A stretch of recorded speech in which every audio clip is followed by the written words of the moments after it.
Olá, bem-vindos à nossa exploração de hoje. Vamos mergulhar fundo na unidade funcional dos nossos rins, o néfron. Olá, isso mesmo. A nossa base aqui é um material didático excelente, a aula 3 Néfron, do Dr. Dário Santucci. Um material, assim, feito sob medida para estudantes da área da saúde, né? Como o pessoal de ciências morfofuncionais lá da Anhanguera. Exatamente. Um guia ótimo para começar. E a ideia hoje é, desvendar essa estrutura, entender como ela funciona, suas partes. É impressionante pensar como algo microscópico faz tanta coisa, né? Com certeza. E olha, entender o néfron é a chave para entender o rim, e daí para entender muita coisa da nossa saúde, tipo equilíbrio de água, pressão arterial, tudo passa por ele. O material do Dr. Santucci realmente ajuda a construir essa base. Perfeito. Então, tá, vamos começar a desembrulhar isso. O material já aponta uma coisa interessante. Nem todo néfron é igual, certo?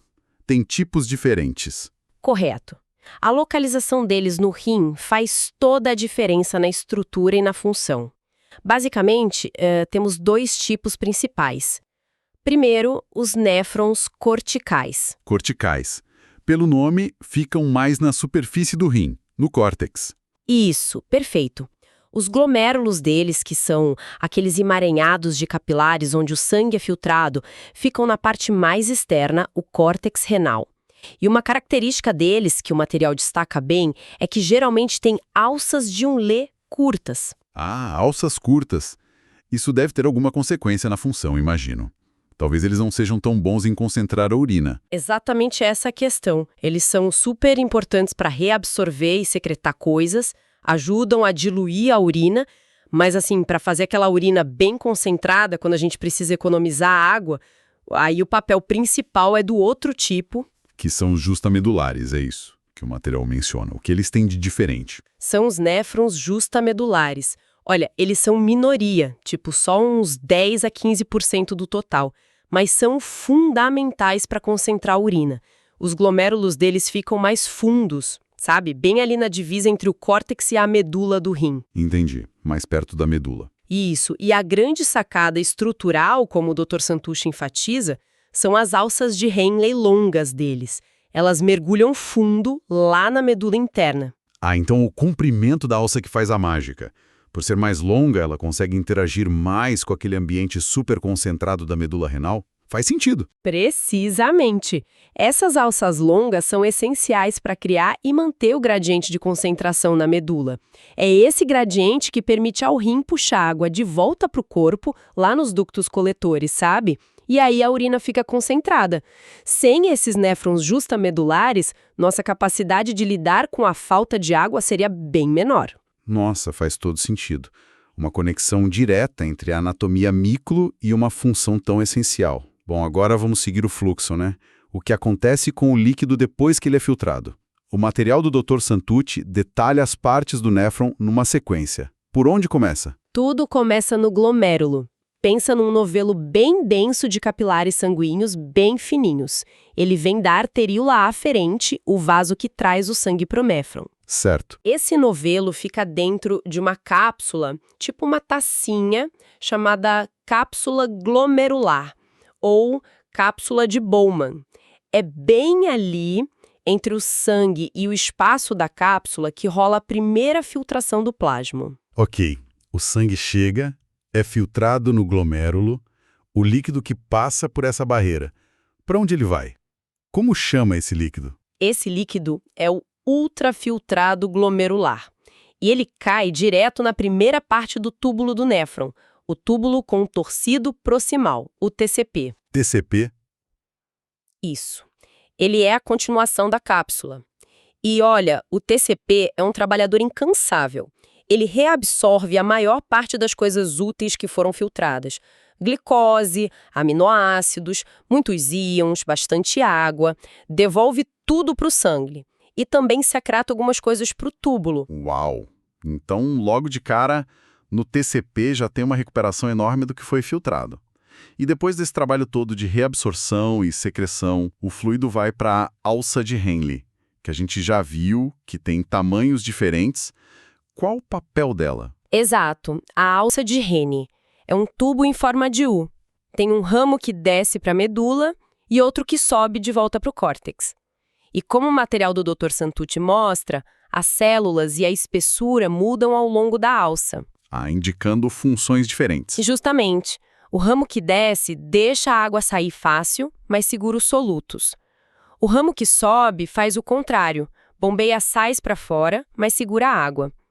Essa combinação é a base do mecanismo de contracorrente, essencial para criar aquele gradiente na medula que a gente falou. Entendi. Funciona como um sistema de troca inteligente ali. E depois que o fluido sobe pela alça, qual o próximo destino? Ele chega no túbulo contorcido distal, o TCD, que também fica lá no córtex.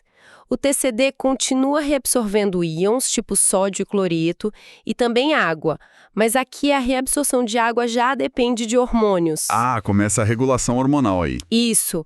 E o TCD também é importante para secretar potássio e íons hidrogênio, ajudando a controlar o pH do sangue e o potássio. E tem uma partezinha dele com uma função sensorial bem especial que a gente vai ver. Interessante essa função sensorial. E a última parada do fluido, antes dele virar urina mesmo? A parada final é o ducto coletor. Tecnicamente, cada ducto recebe fluido de vários néfrons, mas funcionalmente é a parte final do sistema. É aqui que acontece o ajuste fino da urina. Onde decide se vai ser concentrada ou diluída. Exato. Sob comando de hormônios como o ADH, que controla a saída de água, e a aldosterona, que mexe com o sódio. O ducto coletor define o volume final e a concentração da urina. Daí ela segue para os cálices renais e para o resto do sistema urinário. Que jornada! Impressionante. Voltando um pouquinho lá para o começo, para a filtração no glomérulo.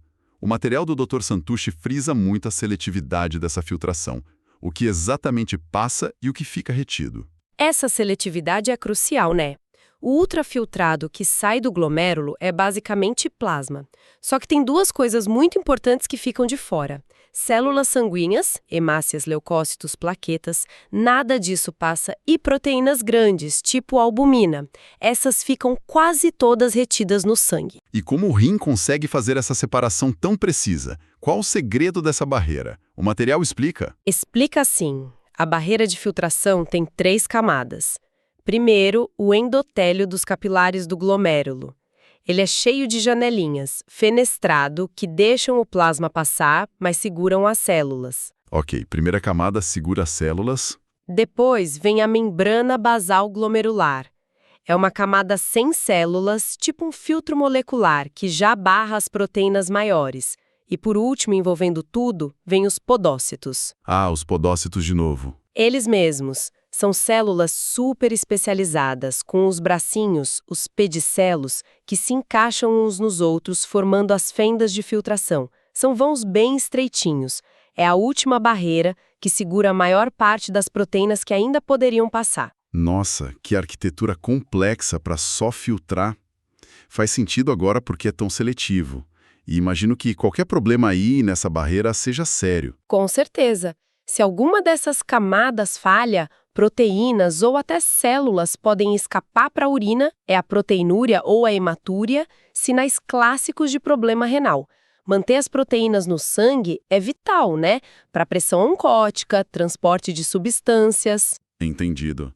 Agora tem uma parte que o material do Dr. Santucci descreve que parece um centro de controle, ali perto do glomérulo. Uma parte do túbulo contorcido distal, o TCD, que encosta na arteríola aferente, a tal da mácula densa. Qual a função dela ali? A mácula densa é um sensor químico super estratégico. Pensa na localização. Ela está exatamente no ponto para provar o fluido que acabou de passar pela alça de Henle e está entrando no TCD. E fica coladinha na arteríola que leva sangue para aquele mesmo glomérulo.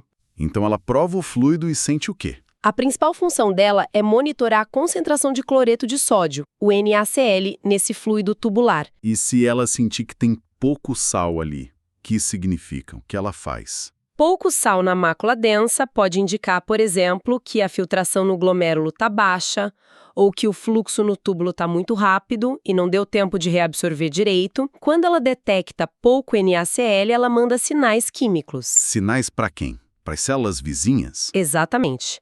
Para as células que ficam na parede da arteríola aferente, bem ali do lado. São as células justaglomerulares. Elas são células musculares modificadas que guardam uma enzima-chave, a renina. Aham, renina. Chegamos nela. Isso, o sinal da mácula densa, pouco sal, faz as células justaglomerulares liberarem renina no sangue. E a renina é o gatilho para aquele sistema famoso, né?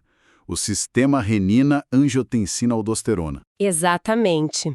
A renina começa a cascata do SRAA, ela transforma o angiotensinogênio em angiotensina 1, depois outra enzima, a ECA, transforma a angiotensina 1 em angiotensina 2. E a angiotensina 2 é quem realmente faz a ação. E o que essa angiotensina 2 faz, segundo o material? Como ela age lá no néfron? A angiotensina 2 faz várias coisas para aumentar a pressão e o volume de líquido no corpo.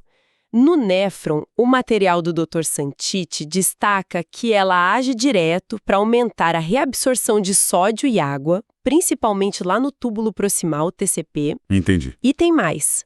A angiotensina 2 também manda a glândula adrenal liberar outro hormônio, a aldosterona. E a aldosterona vai agir mais para frente, lá no ducto coletor, também fazendo o rim segurar mais sódio e, por consequência, a água. E ainda ajuda a eliminar potássio. Entendi. Então a mácula densa sente o sal, se está baixo, dispara a renina, que ativa o SRAA, e aí a angiotensina 2 e a aldosterona fazem o rim segurar mais sal e água. Um sistema de feedback. Mas as células justaglomerulares, elas não tinham outra função também? Algo a ver com pressão? Tinham sim, e é outra função essencial delas. Além de ouvir o recado químico da mácula densa, elas são baroreceptores, ou seja, elas sentem a pressão diretamente. Sentem a pressão onde? Dentro da própria arteríola aferente. Elas monitoram a pressão do sangue que está chegando no glomérulo. Se essa pressão cai, o que pode ser um sinal de pressão baixa no corpo todo, por exemplo, as células justaglomerulares também liberam renina, independentemente do que a mácula densa esteja dizendo. Caramba, então é um sistema duplo de segurança. Responde à química do fluido pouco sal e à física da pressão, baixa pressão. Isso deixa o controle bem mais robusto, né? Exatamente. Esse conjuntinho todo, mácula densa, células justaglomerulares e umas outras células ali perto, chamadas mesangiais, formam o aparelho justaglomerular. É um centro de comando local muito sofisticado. E a renina que ele libera não só ativa o SRA para segurar sal e água, mas também causa vasoconstrição e ativa o sistema nervoso simpático, tudo para levantar a pressão e garantir que o sangue chegue onde precisa. Isso mostra como o rim é muito mais que um filtro, é um maestro da hemodinâmica corporal. Incrível mesmo. Então, vamos juntar as peças aqui, com base no material do Dr. Santucci. O néfron não é só um filtro passivo. De jeito nenhum. É uma unidade super dinâmica e regulada. A gente viu os tipos, cortical e justamedular, esse último chave para concentrar a urina com suas alças de Henle longas. Isso. Passamos pelas partes. Glomérulo, com aquela barreira seletiva incrível, endotélio, membrana basal, podócitos. Depois o TCP, que reabsorve quase tudo. A alça de Henle e seu mecanismo de contracorrente. O TCD, com ajustes finos, e a mácula densa. E o ducto coletor, onde a urina ganha sua concentração final. Exato. E, para fechar o controle, o aparelho justaglomerular, mácula densa plus células justaglomerulares, sentindo o sal e a pressão, liberando renina para ligar o SRAA, que com angiotensina 2 e aldosterona, manda o rim segurar sal e água e ajuda a controlar a pressão do corpo todo. Que maquininha complexa! É uma microengenharia fantástica, sem dúvida. Cada pecinha conectada, trabalhando em harmonia para manter nosso corpo em equilíbrio. Para a gente finalizar nossa análise de hoje, então, recapitulando rapidinho, exploramos a fundo a estrutura do néfron, né? Vimos os tipos cortical e justamedular, passamos por cada componente glomérulo, túbulos, alça, ducto coletor, entendendo o que cada um faz na formação da urina. E demos um destaque especial para o aparelho justo-glomerular e para o SRAA, que são essenciais na regulação. É um conhecimento base, né? Principalmente para quem está indo para a área da saúde, entender como essa coisinha microscópica controla funções tão vitais, água, sais, pressão, eliminar o que não presta é fundamental. A sofisticação do néfron é um exemplo lindo da biologia e central para entender a saúde e a doença. Com certeza. E conhecer esses detalhes todos abre espaço para a gente pensar um pouco além, né? Abre sim. E fica aqui uma reflexão final, talvez. Pensando nessa regulação toda, tão delicada que o material do Dr. Santucci nos ajudou a entender, imagina só o que acontece se uma pecinha bem específica desse sistema falhar. Por exemplo, se os podócitos tiverem um defeito e não formarem as fendas de filtração direito, ou se a mácula densa ficar cega para o sódio. Como que uma falha pequena, num ponto só, poderia causar um efeito dominó, afetando não só aquele néfron, mas talvez levando a problemas no corpo todo, como pressão alta crônica, desequilíbrio de eletrólitos, ou até a piora de uma doença renal já existente. Fica aí para a gente pensar sobre essa interconexão toda e como cada detalhe da fisiologia do néfron importa na prática clínica.